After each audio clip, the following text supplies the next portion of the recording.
Hello everyone and welcome back to a new video. In this video, I'm gonna show you guys how you can fix charging error in your Porsche.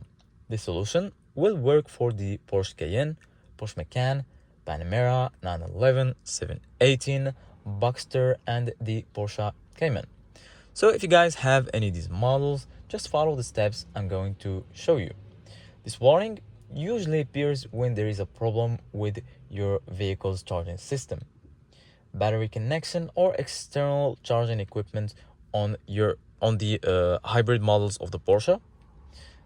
If you're using a plug-in charger, inspect the cable and charging port. Make sure the connection is secure, clean and free from moisture or debris. A weak aging 12-volt battery can also cause charging system errors.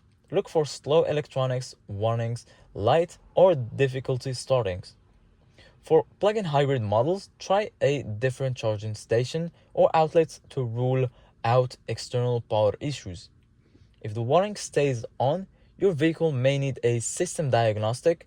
A Porsche technician can check the charging mode, battery health, and electrical system. So if it goes that way, just go to your car's dealership and then make sure you have your car checked to have all of the doubts get rid of. So this is it guys for today's video. Thank you guys for watching and see you guys in the next video.